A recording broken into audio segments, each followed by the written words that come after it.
एक बार बंधुओं, एक किसान था,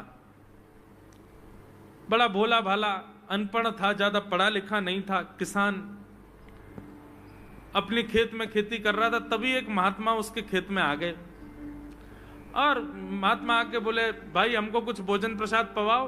किसान बोला, अरे महात्मा आए भैया, इनको प्रणाम करो। किसान ने उनको प्रणाम किया, प्रणाम करके महाराज उनको भोजन प्रसाद पवाया और कहा, महात्मा जी आप आए हैं, मुझे कोई गुरु मंत्र दे जाओ।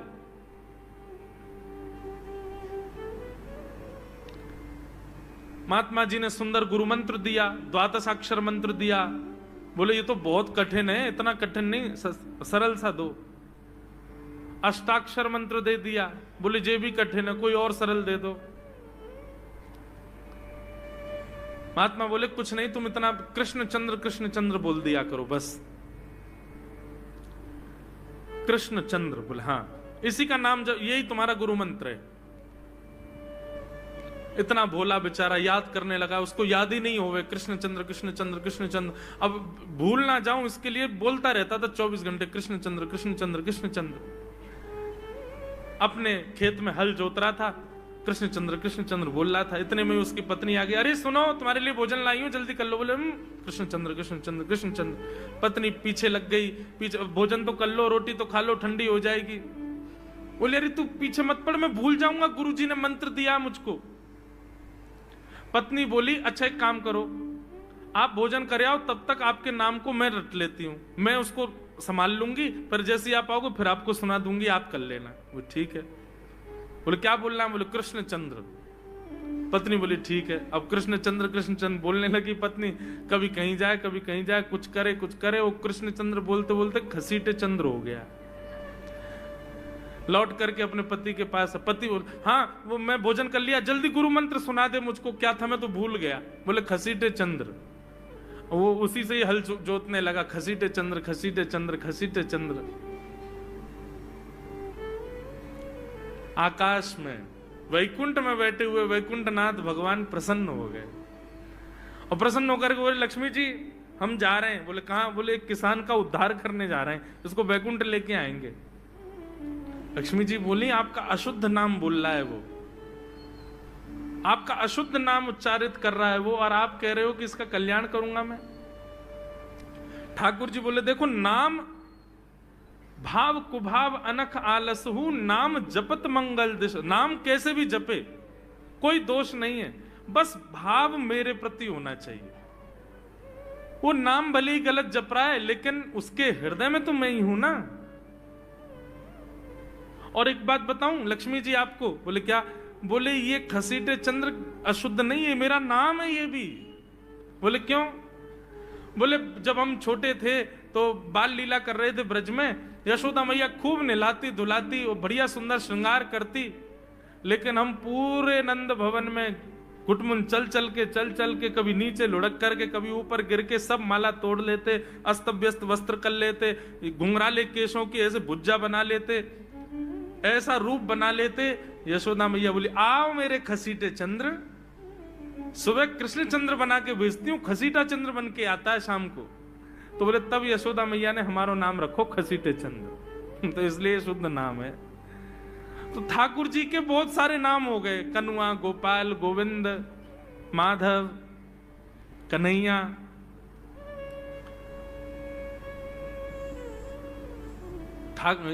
यशोदा जी का प्रिय नाम है कन्हैया। मैया लाल जी को इसी नाम से पुकारती है। ठाकुर जी अब धीरे धीरे 3.5 वर्ष के हो गए, और जैसे ही 3.5 वर्ष के भय महाराज, मानो जैसे उनके शरीर में स्प्रिंग एक्टिवेट हो गई हो। इतना ऊधम मचाते हैं, इतना ऊधम मचाते हैं, पूरी गोकुल की नाक में दम कर रखा ठाकुर जी ने। यशोदा मैया ने लाल जी को नूपुर पहना रखे। सवेरे जैसे ही ठाकुर जी उठते हैं, नूपुरों की आवाज आती है तो यशोदा मैया तुरंत रसोई घर से दौड़ के जाती है लाला के पास।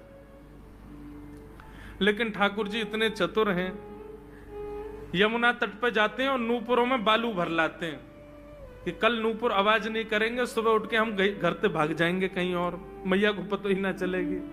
ऐसो उदम मचा में। श्री सुखदेव जी वर्णन कर रहे हैं, श्रृंग्यग्निडम शशि जल द्विज कंटकेभ्य क्रीड़ा परावति चलौ स्वसुतौ निषेधुम गुह्यानि कर्तुमपि यत्र न तज्जनयो गुह्यान से कात आपतुरलम मनसो नवस्थान। सुखदेव जी वर्णन कर रहे हैं, राजन अब ठाकुर जी वो लीला कर रहे हैं जिस लीला पर देवताओं को भी विश्वास नहीं हो रहा है। ऐसी लीला ठाकुर जी कर रहे हैं कि किसी को भरोसा ही नहीं हो रहा कि जगत नियंता जगदाधार ये कर सकता है। और ठाकुर जी क्या करते हैं? बोले ये मत पूछो क्या करते हैं, यूं कह रहे हैं क्या नहीं करते। जो माता पिता अपने बालकों को बहुत ऊधमी समझते हैं, बहुत बड़ी कृपा है ठाकुर जी की कि आपके घर ठाकुर जी जैसे ऊधमी बालक नहीं है। ऊधमों के सिरमौर हैं ठाकुर जी। कैसा ऊधम मचाते हैं? बोले श्रृंगी। नहा धो करके ठाकुर जी सवेरे तैयार होते हैं, सबसे पहले गैयाओं के पास जाते हैं। मैया कहवे लाला नहा धो के सबसे पहले गैयान को प्रणाम करवे जा, गैयान को स्पर्श कर फिर कछु करियो। ठाकुर जी गैयाओं को प्रणाम करने जाते हैं। जैसे ही देखते हैं कि कोई गैया बैठी है, सो ठाकुर जी कहें अरे अरे मैया या गैया को आलस आ गयो, या को आलस दूर कर दूं। सो बैठी हुई गैया के ठाकुर जी सींग पकड़ लेते हैं और सींग पकड़ करके अपनी ओर खींचते हैं। दूसरी तरफ से सींग बलराम जी पकड़ लेते हैं। अब ऐसे सींग पकड़ करके ऐसे ऐसे गैया के सींग हिलाते हैं। अब बैठी रहती गैया थोड़ी देर तो कोई बात नहीं, जैसे जोर जोर से हिलाना प्रारंभ करते हैं सोई गैया खड़ी हो जाती है। और जैसे गैया खड़ी होती ठाकुर जी लटक जाते हैं सींगों से। अब ठाकुर जी को तो बढ़िया झूला बन गया, गैया की सींगन पर झूल रहे हैं। थोड़ी देर तो गैया इधर से उधर ठाकुर जी को झुलाती रहती है, लेकिन थोड़ी देर बाद जैसे ही ठाकुर जी की पकड़ कमजोर होती है, गैया को पता चल जाए कि अब लाला गिरवे वार है। सो गैया भी इतनी चतुर कि वो गोबर में ही जाके खड़ी हो गए। ठाकुर जी के ने आगे को चल, मैं गोबर में है जाऊंगा। गैया के ना अब तो मैं यही खड़ी रहूंगी, तुम गोबर में ही गिरो। और सो ही ठाकुर जी को हाथ छूट जा, मैया मैया बचाइयो, देख जे गैया मुंह को गोबर में फेंक रही है। अब मैया जब तक बचावे आवे तब तक तो लाल जी के हाथ छूट जाएं और ठाकुर जी गले गले तक गोबर के ढेर में जाके गिर जाएं। पर यशोदा मैया निकाले, कितनों सजाए लो, कितनों ए लाला तू वैसे ही कारो, ऊपर ते मैं तो को बढ़िया सुंदर बना के रखूं, लेकिन तू घूम फिर के गोबर में ही आके चौं खेले। मोकू तो लगे तू पूर्व जन्म को सूकर दिखे। ठाकुर जी मंद मंद मुस्कुरा रहे, हाँ मैया जे बरा भगवान को अवतार भयो ना, जाने पृथ्वी की रक्षा करी हिरण्याक्ष थे। भैया बोली हाँ वो मैं ही तो हतो, मैं जय जय हूं मैया, वो बरा भगवान ही जय जय, वही जय जय तेरे यहाँ लाला बन के आयो है।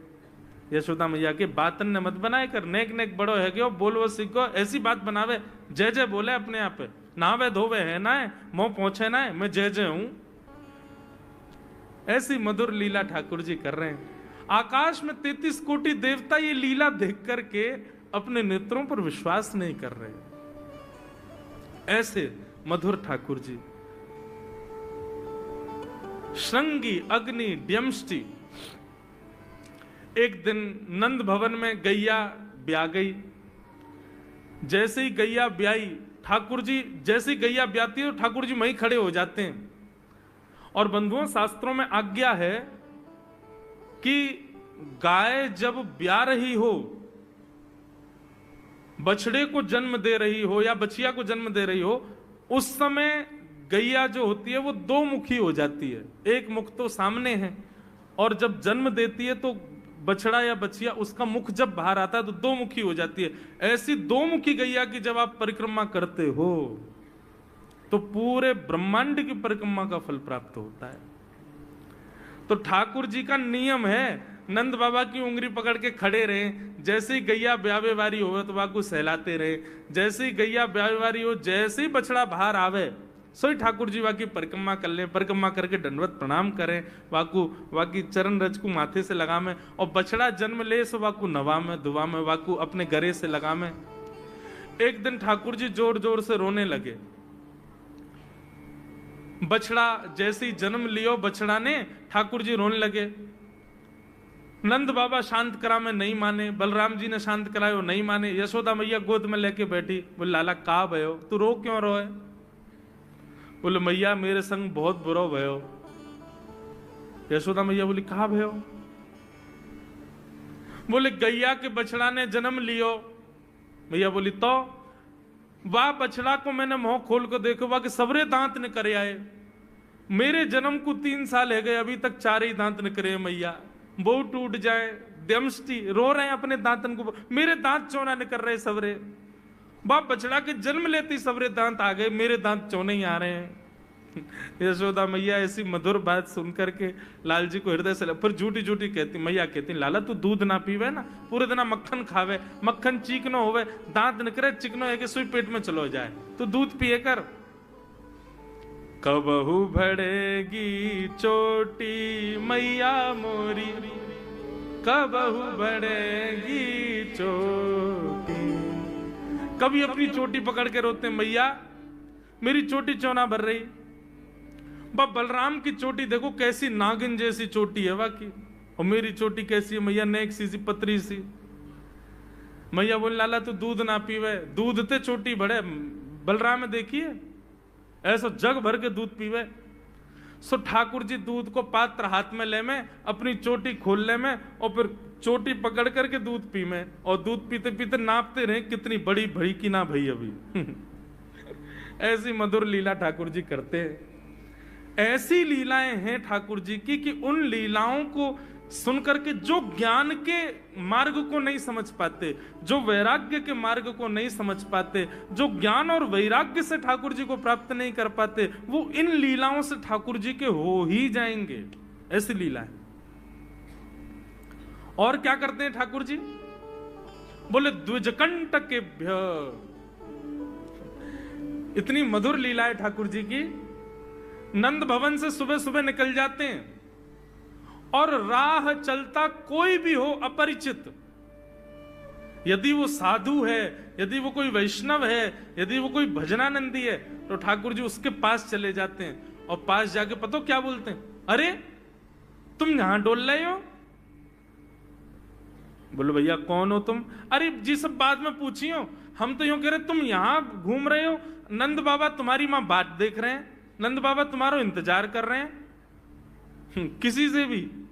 बोले काय को कर रहे हैं भैया इंतजार? अरे आपके काजे यशोदा मैया ने 56 भोग बनाए हैं, और यशोदा मैया तो थाली सजा के बैठी है, आप घर जाओगे तब आपको प्रेम से प्रसाद पवाएंगे, फिर दक्षिणाओं देंगे। अरे जल्दी करो, देरी मत करो, जल्दी नंद भवन पहुंच जाओ।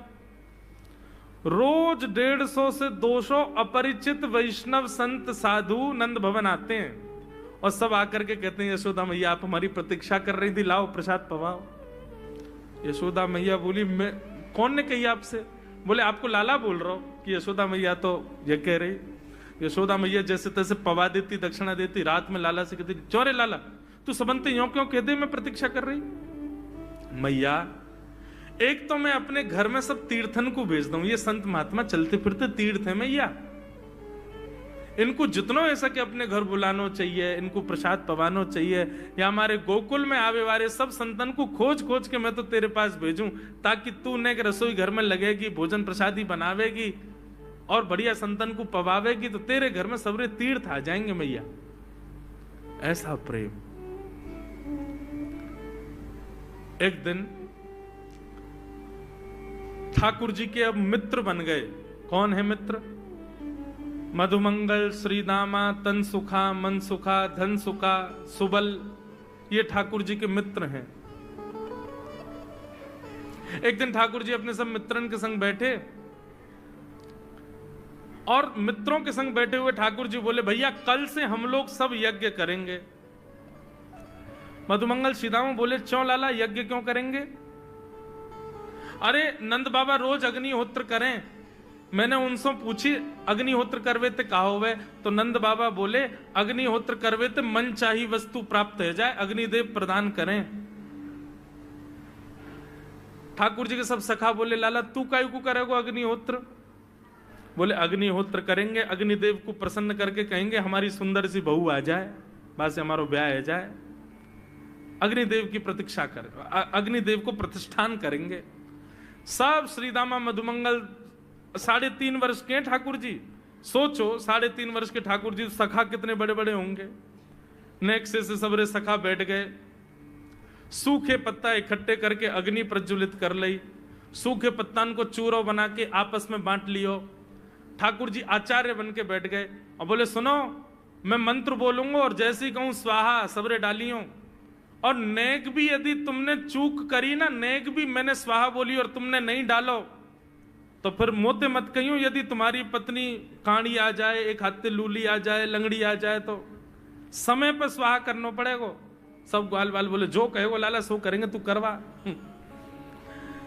ठाकुर जी ओम नम नम नम स्वाहा, सब एक संग डालते। हे श्रीदामा तू देरी ते डाले, देख लियो लंगड़ी आ जाएगी तेरी बहू, अग्निदेव को प्रसन्न करो। इस प्रकार ठाकुर जी सब ग्वाल बालों के संग खेलते हैं। ग्वाल बाल बोले लाला यज्ञ तो है गयो, अब ब्राह्मणन को भोजन के काजे बुलाओ, यज्ञ के बाद ब्राह्मण भोज होना चाहिए। सोई ठाकुर जी अपने सब ग्वाल बालों की उंगली पकड़ करके पूरे गोकुल में जाते हैं, ब्राह्मणों के घर जाकर के कहते हैं आज नंद भवन में बढ़िया उत्सव भयो है, बढ़िया यज्ञ भयो है, भोजन के काजे शाम को आपको परिवार सहित आनो है। सबन को निमंत्रण दिया मैं। अब महाराज नंद भवन से जब निमंत्रण आता है तो ब्राह्मण लोग ब्राह्मणी से कहते हैं कि आज चूल्हा मत जलाना। क्यों? अरे नंद भवन में भोजन की सूचना मिलती है तो 3 दिन से भूखे रहते हैं ब्राह्मण। क्यों? इतना खवाएंगे नंद बाबा, इतना खवाएंगी यशोदा मैया कि पेट भर जाएगा, 2 दिन तक भूख भी ना लगेगी, इतना भोजन करना पड़े।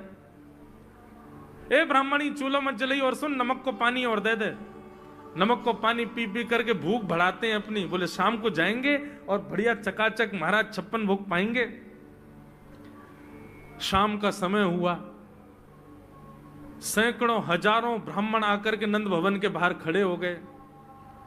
यशोदा मैया ने अटारी से जैसे ही देखा इतने सारे ब्राह्मण, यशोदा मैया उतर करके आई, बोली आओ भगवान पधारो, सबन को जय श्री कृष्ण, सबन को प्रणाम। जे बताओ आज मेरे द्वार पर आप सबन को एक साथ आने को कारण कहा है? किसी को निमंत्रण देकर के और फिर पूछो कारण क्या है, बड़ा अजीब लगता है। किसी को आपने बुलाया भोजन पे, वो बेचारा आ गया, फिर आप कहो बताओ भैया कैसे आए, कितना अजीब लगे। ब्राह्मण बोले मैया तुम हमसे पूछ रही हो या बात है? अरे सवेरे तो भूखे प्यासे बैठे हैं, जल्दी भोजन पवाओ। आपके यहाँ यज्ञ भयो, यज्ञ की पूर्ण आहुति की प्रसादी पावे आए हैं, और काहे क्यों आए हैं? यशोदा मैया बोली कौन सा यज्ञ, कब भयो यज्ञ, कौन सी पूर्ण आहुति? ऐसा कछु ना भयो हमारे यहाँ, आप लोगों को कोई गलत जानकारी मिली है, कौन ने कही आपते? ब्राह्मणों के नेत्रों में आंसू आ गए। बोले मैया एक तो हम सवेरे से भूखे, ऊपर से ब्राह्मणी से मना और करे आए कि तू चूल्हा मत जलाइयो। ब्राह्मणी भी बात निहार रही है कि डिब्बा में लेके आएंगे हमारे काजे भी भोजन। खाली हाथ गए तो ब्राह्मणी डांटेगी अलग, मैया तेरो लाला सवेरे सवेरे आयो और सब ग्वाल बालन के संग आके हमसे कह के गयो यज्ञ भयो, यज्ञ की पूर्ण आहुति में भोजन करवे सबन को आनो है, हम तो यही मारे चले आए। यशोदा मैया बोली या लाला ते कैसे बचूं मैं, पूरे दिना कम से कम 2-2.5 हजार लोगों को निमंत्रण ऐसे ही देते रहे। यशोदा मैया बोली आपकी व्यवस्था करूं, लेकिन पहले यार लाला को तो देखूं मैं, है कहां ये? नंद भवन के पीछे बगीचा में ठाकुर जी अपने सब ग्वाल बालन के संग खेल रहे। यशोदा मैया गई, जाकर के बुलाए, ए लाला, ओ कन्हैया यहाँ पे आ। ठाकुर जी ने जैसी देखी यशोदा मैया बुला रही है, लेकिन यशोदा मैया के संग जे कौन खड़े हैं? ए श्रीदामा मधुमंगल। बोले हाँ ये तो सांची में आ गए सबरे ब्राह्मण, हम तो ऐसे खेल खेल में निमंत्रण दे के आए इनको। मैया बहुत मारेगी भैया, मैं अकेलो नहीं जाऊंगा, तुम भी चलो मेरे संग, यदि मुंह में एक थप्पड़ पड़ो तो तुम मुंह पड़वाऊंगा, मैया बहुत मारेगी आज। और मधुमंगल श्रीदामा जबरदस्ती उनको हाथ पकड़ के ठाकुर जी ले गए। हाँ मैया बता, कहा कह रही? मैया ने कान पकड़ो, है रे लाला, जो जो बड़ो है तो जा रहा हो, तेरे उधमन की सल ना है पड़े। का कियो तेने? बोले का कियो मैंने? ये सब कौन है? मोह का पतो कौन है? मैं ना जानू मैया इन्हें। बोले जे सब रे ब्राह्मण है हमारे गोकुल के, और सब यूं कह रहे हैं तेने इनके घर जाके इनको सबन को निमंत्रण दियो, यूं कहीं हमारे यहाँ यज्ञ भयो आकर के आप सबन को भोजन पानो है। मैया तेरी सौगंध खा के कह रहा हूं, मुझको तो जीव ना पता इनको घर कौन सी गली में, झूठ बोल रहे हैं सब रे, मैंने निमंत्रण ना दियो। ब्राह्मण सब बोले मैया देखो कैसो सफेद झूठ बोल रहे हैं आपके आगे। मैया बोली सच बता, तेने निमंत्रण क्यों दियो? तब ठाकुर जी बोले मैया बताऊं? बोले बता। बोले हम खेल खेल को यज्ञ कर रहे, वाह यज्ञ में सामग्री नहीं, वाह यज्ञ में मंत्र बोलवे वाले भी ना है, वाह यज्ञ में कोई ब्राह्मण भी ना हो, हम आपस में ही सब यज्ञ कर रहे। भाई यज्ञ के बाद ये मधुमंगल बोलो ब्राह्मण भोजन होना चाहिए, तो हमने इन ब्राह्मणों को न्योता दे दियो। मैया बोली अब ये ब्राह्मण आगे कहां पवाऊं? बोले मैया देख सीधी बात है, या में ज्यादा चिंता करने की कोई बात ही ना है। जब बिना मंत्र के, बिना ब्राह्मणन के, बिना यज्ञ सामग्री के हमारा यज्ञ है सके, तो ऐसे ये भी खाले खाली दोना लेके बोलते हैं हाँ भाई रसगुल्ला बहुत बढ़िया बनो है, ये देखो ओ हो मोहन थार तो बहुत ही बढ़िया बनी है, सब्जी तो पूरी कितनी बढ़िया लग रही है, खाली पत्तल लगा दे, खाली दोना लगा दे, और भाव से ये लोग भी पालेंगे है क्यों भोजन, भाव को यज्ञ भाव को भोजन।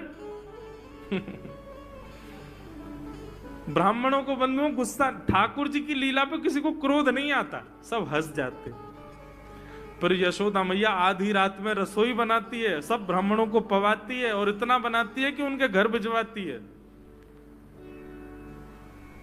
मैया बोले लाला इतना काम करावे। बोले मैया तू बैठी बैठी ना मोटी है गई है, या हमारे मुंह को लगे, तू पूरे दिन लगी रहकर रसोई में कछु कछु बनाती रहकर।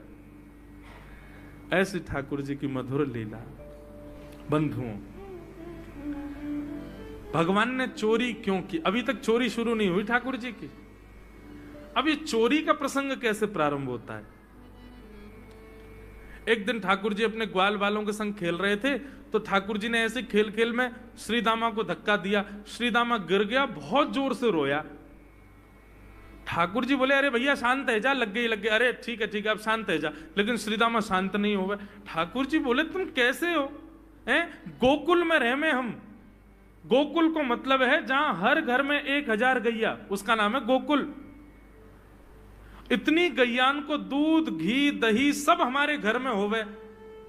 अरे खा पी के ने बढ़िया अपनी शरीर को बनाओ, खेल खेल में लगती रहे, इतना रोवे को कहा मतलब है? तो श्रीदामा क्रोध में भर के बोला तू तो राजा को बेटा है लाला, तो को मक्खन खावे को मिले, घी खावे को मिले, दही पीवे को मिले, हम लोग तो बेचारे गरीब ब्रजवासी हैं, हम लोग जितना दूध घी दही बनावे सब कंस के लोग ले जामे हमारे यहां से। कंस ने ब्रजवासीन के ऊपर कर लगा रखो है, टैक्स लगा रखो है। कहा कि प्रत्येक ब्रजवासी को इतनो मटका भर के घी दूध दही सब मथुरा भेजना पड़े, हम लोग घर में ना रख सकें, क्योंकि कंस के सिपाही जब आके हमारे घर की तलाशी करें, यदि इतने मटका हमारे घर को प्रसारित हैं, वहां से ज्यादा यदि हमारे घर में मिल गए तो मृत्यु दंड होगा हमारो। समझ रहे हैं बात? कंस ने पूरे ब्रजवासियों को कह रखा है कि हर घर में 4 मटकी से ज्यादा नहीं होनी चाहिए, उससे अधिक आने वाला दूध घी दही ये सब मथुरा भेजना है। और यहां हर ब्रजवासी के यहां 1000 गैया, और 1000 गैयाओं का जितना दूध घी दही होता है उसमें से 4 मटकी केवल घर में रहती हैं, बाकी सब मथुरा भेजना पड़ता है। या मारे लाला हम लोगन को खावे पीवे को ना मिले, तू तो राजा को बेटा है, तेरे नंद बाबा तो गोकुल के राजा हैं, या मारे तो को तो खूब छूट है, हम लोगन को छूट ना है। ठाकुर जी बोले ये बात है? बोले हाँ। ठाकुर जी बोले मेहनत करें हम, गैया को पाले हम, गैया को घास खवामें हम, गैया की सेवा करें हम, और दूध पीवे को वो राक्षस कंस।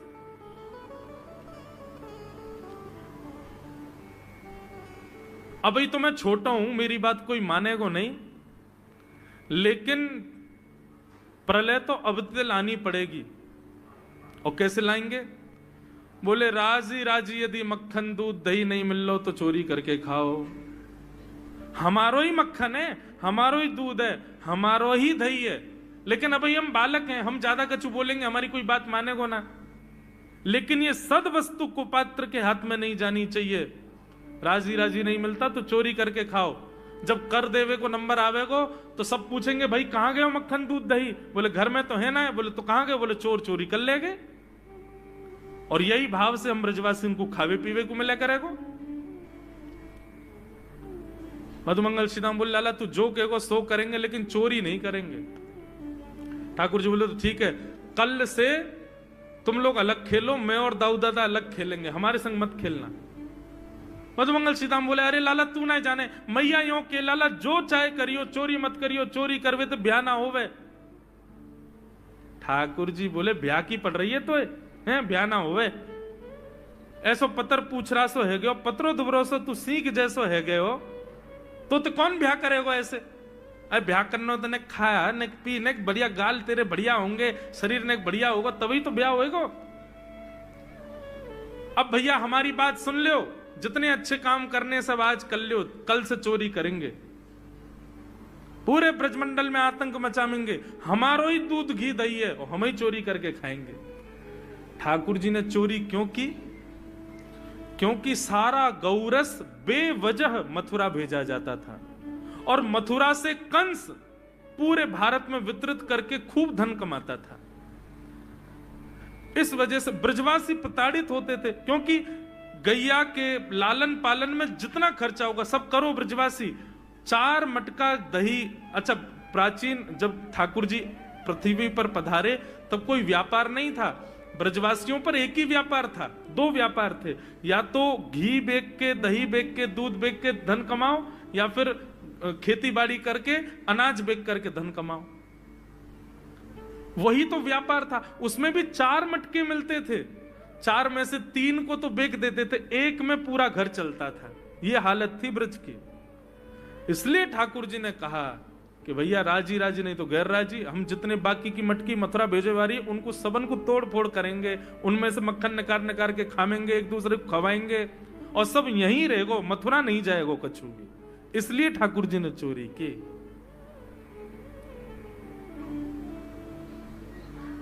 ठाकुर जी बोले प्रैक्टिस मेक्स मैन परफेक्ट। सबसे पहले प्रैक्टिस अपने घर में ही कर लें कैसे करनी है चोरी। सो अगले दिन ठाकुर जी सवेरे उठे और देखने लगे यशोदा मैया देख तो नहीं रही, और ठाकुर जी चुपचाप गए महाराज जहां पर सारे मक्खन दूध दही रखे, वहां पहुंच गए गौरस भंडार में।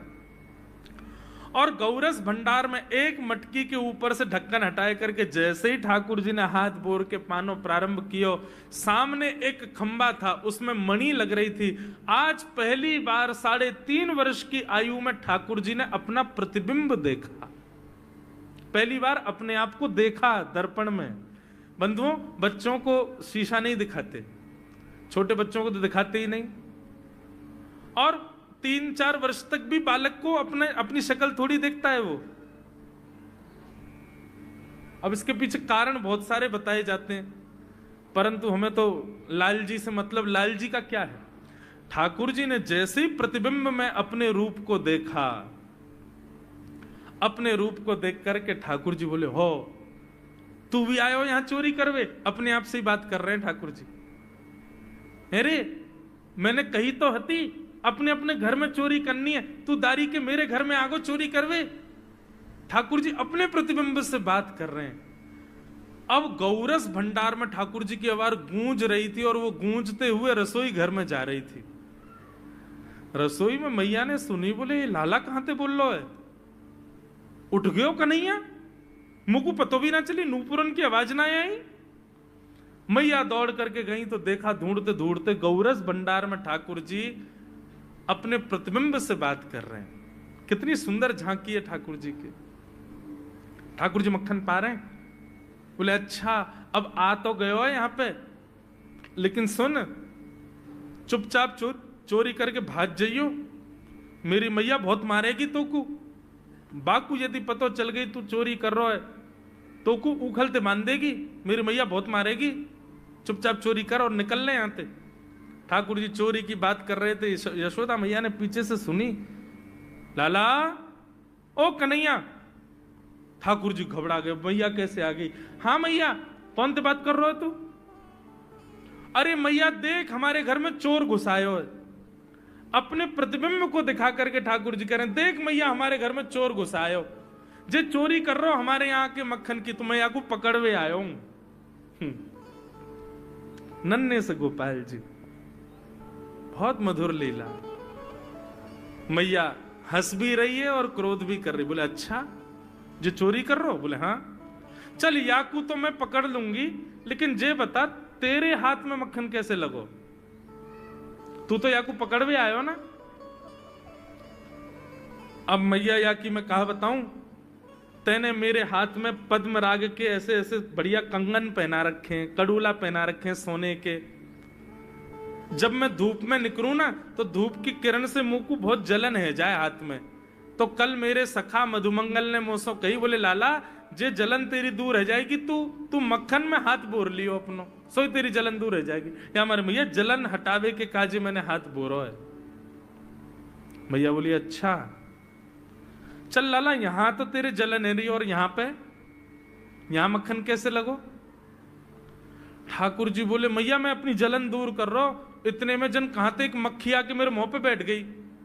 बाकू उड़ावे के काजे मैंने जैसे मुंह पे हाथ किया सो मक्खन मेरे मुंह पे लग गो।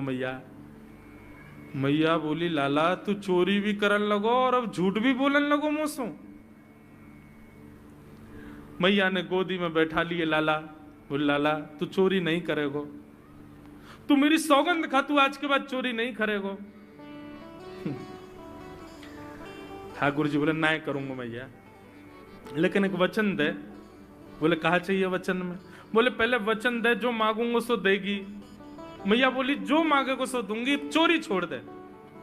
बोले सौ खाऊं पर घर ना जाऊं मैया, अब ना करूंगो चोरी, अब ना करूंगा मैया।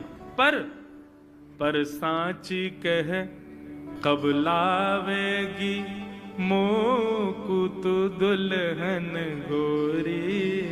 भैया मैं चोरी छोड़ दूंगा आज तो ही बंद, पर यूं बता मेरा ब्याह कब करावेगी?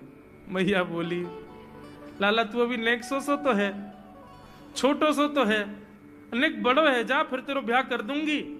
और ये ब्याह की तू कौन सिखावे तो को ब्याह की बात? बोले मैया ये श्रीदामा मोकू भरतो रे पूरे दिन, तू ब्याह कर ले, तेरी उम्र है गई, बुढ़ापा आ जाएगा। मैया बोली आप मधुमंगल है तो मैं बताऊंगी, है 3.5 बरस के छोरा तो यूं कह रहा बुढ़ापा आ जाएगा। अभी खड़ो है वो सीखो, अभी बोलना सीखो, यानी दांत भी पूरे ना आए और ब्याह की बात करे। बोले मैया मैं यूं थोड़ी कह रहा हूं, मुझको बड़ी बहू लिया, छोटी सी लिया, इतनी बड़ी लिया कि जेब में धर के मैं गैया चरावे चलो जाया करूं, ऐसी बहू लिया मुझको।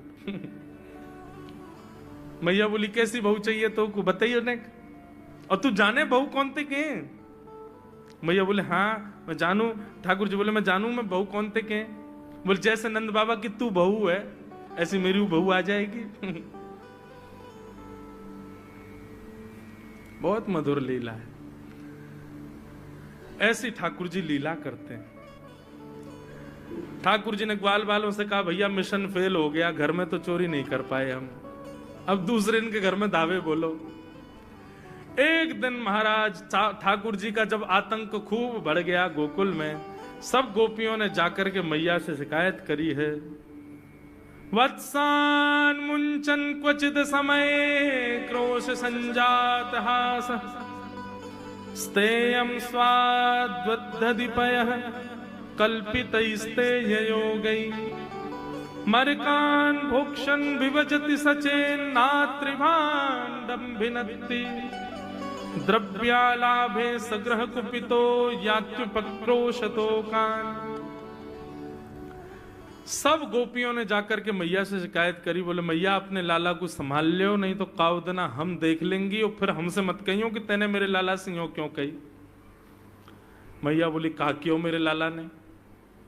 गोपी बोली ये बस सुन लो और यूं बताइयो कहा ना करे तुम्हारो लाला। देख वे मैं 3.5 बरस को है, बाकी पेट में इतनी बड़ी बड़ी दाढ़ी है बाकी। मतलब ओ नंद रानी तेरो लाला जबर भयोरी, मेरी मटकी उलट के पलट गयोरी, नंद रानी तेरो लाला जबर भयोरी। जबर मतलब अब सुगड़ है गयो है, न बलवान है गयो है, सब जानकारी है या कुछ छोटो बालक मत समझियो। गोपियों ने जाकर के अपनी अपनी दुख दर्द सुनाए मैया को। मैया बोली अरे भैया मेरे लाला को मक्खन की कोई कमी थोड़ी है, मेरे लाला को दूध की कोई कमी थोड़ी है। मेरो लाला चाहे तो मक्खन से नहावे, दूध में नहावे, इतना मक्खन दूध दही मेरे घर पे, तुम्हारे यहां क्यों चोरी करेगो? अरे कई बार बालकन को अपने घर को भोजन बढ़िया ना लगे, दूसरे के घरन को बढ़िया लगे, अगर बार ने तुम्हारे यहाँ की नेकात मक्खन खा लिया तो वहां में इतना रो क्यों रही हो? मैया आपको अपनो लाला बहुत सीधो लगे ना, हम बताएं कहा करे तुम्हारो लाला? बोले स्वयं खावे हमको कोई दिक्कत नहीं, लेकिन या की एक पूरी मंडली है और पूरी रजिस्टर्ड मंडली है, बाल गोपाल चौर प्रचार प्रसार मंडल, ये घर घर जाके चोरी करते हैं। और मैया तुम्हें कहा बताऊं, जैसे ही कोई गोपी के नयो बालक होवे ना तो तुम्हारो लाला पूरे मंडल के साथ आवे और वह लाला के सिर पे हाथ धर के, छोटे से बालक के सिर पे हाथ धर के बस 1 वर्ष की प्रतीक्षा, फिर तुम भी हमारी मंडली में आ जाओगे। पूरे गोकुल में भय है तुम्हारे लाला को। बोले स्वयं खावे, ग्वाल बालन को खवावे। मैया यहां तक भी बात समझ में आवे, ग्वाल बालन को खवावे मरकान भूक्षण, यो नहीं कि नेकाद मक्खन बच जाए तो रहम करके हमारे काज छोड़ जाए, वाकू बंदरन को खवा दे। एक गोपी बोली मेरे यहां तो इतना मक्खन कि स्वयं ने खा लियो, बालकन को खवाए दियो, बंदरन को फिर भी बच गयो, तो भी छोड़ के नहीं गयो। बोले नात्री भांडम भिनत्ती, फोड़ गयो मटकी। और बोले मक्खन को कहा कियो? बोले पूरे घर में लेप लगा गयो, वाको पूरे घर में पोंछा कर गयो मक्खन को। मैं और मेरी सास यमुना जल भरवे गए, सिर पे मटकी 2-3 मटकी रखी, बड़े अचक के हम लोग चल रहे, हमें कहा पतो ही कि हमारे घर में मक्खन चीकने के लेप है गयो। मेरी सास ने जैसे ही पहलो पैर रखो घर के भीतर, ऐसी रिपटी कि आज तक उठ ना पाइए। ये तुम्हारो लाला करे? नात्री भांडम भिनत्ती। यशोदा मैया आश्चर्यचकित होकर सुन रही है। बोले ये नेक्सो लाला ये करे? बोले हाँ मैया। एक गोपी बोली मैया अगर चोरी करे तो दिक्कत, और यदि किसी कारण से हमने लाला को रोक दियो, चोरी नहीं कर पाए हमारे घर, तो हमारे रोने क्यों? बोले चूल्हा में ते कोयला लेके आवे और वह घर के बाहर एक हवा बना जाए और यूं के अब जब तक या घर से मक्खन नहीं मिलेगा या के घर के लोग भूखे रहेंगे और इन लोगों को भोजन छुड़वाने की जिम्मेवारी हमारी। बोले कहा करे फिर? बोले मैया भोजन बनना होगा, चूल्हे पे भोजन रखो रहे तो ग्वाल बाल सब ताकते रहे कब भोजन बनने को समय आवेगो। जैसे ही कछु और काम करवे के काजे गोपी नेक उठ के जावे तो कहो तो बाकी कढ़ैया में खूब सारो पानी डाल जाएंगे, सब्जी ना बन पावेगी, आटे में नमक फेंक जाएंगे। एक गोपी बोली मेरे यहां जो कियो वो तो कोई के यहां ना कियो होगो। बोले कहा? बोले मेहनादी निवास्तव, मेहनादी निवास्तव। क्या किया? बोले मैया 3 दिन तक प्रयास कियो तुम्हारे लाला ने, मेरे घर से चोरी नहीं कर पायो, तो टेढ़ी सी नजर करके बोलो कल तेरे घर में सब लोग भूखे रहेंगे, भोजन ही नहीं बनेगा तेरे यहां। मैंने कि लाला चल बात मत बना, भग जाए तो चल। और मैया माने वो कर दियो। बोले कहा कियो? बोले सवेरे सवेरे ब्रह्म मुहूर्त में हम लोग अन के उठवे से पहले तुम्हारो लाला आ गयो, और कोई पहले बंधुआ रसोई कोई अंदर कमरे में नहीं, चौक में ही चूल्हा, वहीं बैठ करके सब बनाते खाते। बाहर चौक में चूल्हा के ऊपर आके बैठ गए हो, अपनी धोती वोती उतार दई और सब मही करे आयो, मैं अनादि निवासता। ये बात जैसे ही यशोदा मैया ने सुनी, बोले नहीं नहीं नहीं नहीं, झूठ बोल रही हो, मेरो लाला ऐसा ना कर सके। परीक्षित जी कथा सुनते सुनते बोले जय जय सुखदेव जी, क्या ये सत्य है? ठाकुर जी ने ऐसा किया?